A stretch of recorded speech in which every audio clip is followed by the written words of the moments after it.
কবরের প্রথম ঘন্টা, কবরের প্রথম ঘন্টাতেই তুমি বুঝবা আখিরাত কত কঠিন। রাসূলুল্লাহ সাল্লাল্লাহু আলাইহি ওয়াসাল্লাম বলেন, কবরে যেই নাফরমান প্রশ্নের জবাব দিতে পারবে না, তিনটি প্রশ্নের, তো আল্লাহ তাআলা বলবেন কাযাবা আবদি, ফেরেশতা আমার এই নাফরমান বান্দা মিথ্যা বলেছে। ফাআফরিশুহু মিনান নার ওয়ালবাসুহু মিনান নার, আমার নাফরমান বান্দার কবরে জাহান্নামের বিছানা বিছায় দাও, পরে জাহান্নামের পোশাক দিয়ে আবৃত করে দাও। ওয়াফতাহু লাহু বাবান ইলান নার, জাহান্নাম বরাবর তার কবর থেকে দরজা খুলে দাও, কবর খুলে দাও। ওফো, আল্লাহর নবী সাল্লাল্লাহু আলাইহি ওয়াসাল্লাম বলেন, তখন কবর তারে, ফেরেশতা যখন তাকে রাইখা যাবে, কবর তারে ডান দিকের মাটি বাম দিকে একটা চাপ দিবে, বাম দিকের মাটি ডান দিকে চাপ দিবে।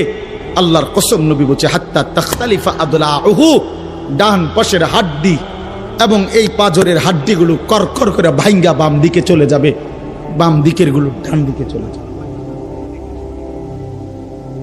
ভাইয়া আমার, তুমি তোমার উপরে রহম করো।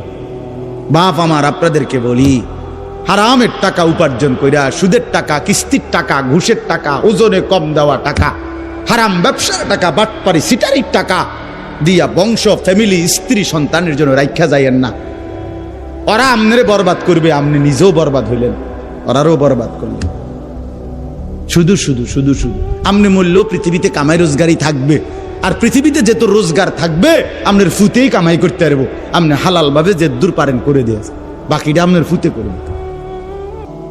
এজন্য বন্ধু, আল্লাহ তাআলা বলছেন ওয়ালাউ তারা ইদিয যালিমুন, এই শোনেন বন্ধু, আপনি যদি একটা নজর দেখতেন, আমরা তাফসীরে কিতাবে পড়ছি আত-তাযকিরা, ইমাম কুরতুবী রাহমাতুল্লাহ আলাইহির কিতাব আত-তাযকিরা ফি আহওয়ালিল মাউতা ফিল আখিরা, অনেক সুন্দর কিতাব, বাংলা অনুবাদ হয়েছে মৃত্যুর ওপারে।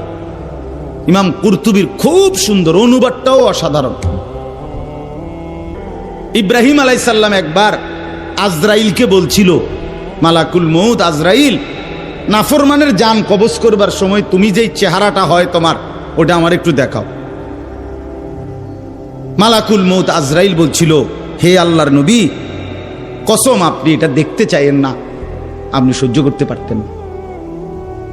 ইব্রাহিম আলাইহিস সালাম বললেন, না মা আজরাইল, আমি এটা দেখুমই, তুমি আমারে দেখাও একটা নজর। মালাকুল মউত আজরাইল কোন পাপী ব্যক্তির জান কবজের সময় যেই বিভৎস কুৎসিত আকৃতি ধারণ করে, আল্লাহর কসম ওই আকৃতি যখন ধারণ করছেন ইব্রাহিমের সামনে, ইব্রাহিম নবী সাল্লাল্লাহু আলাইহিস সালাম একটা চিৎকার মাইরা বেহুশ হয়ে গেছে। লম্বা সময় পরে যখন হুঁশ আসছে, তো আমি নিজে পড়ছি কিতাবে, আরবি কিতাবে, ইব্রাহিম আলাইহিস সালাম আল্লাহকে বলছে, আল্লাহ আপনার জাতের কসম মাওলা, কোন নাফরমান পাপী তার কবরের আযাব, আখিরাতের আযাব, জাহান্নামের আযাব কিছুই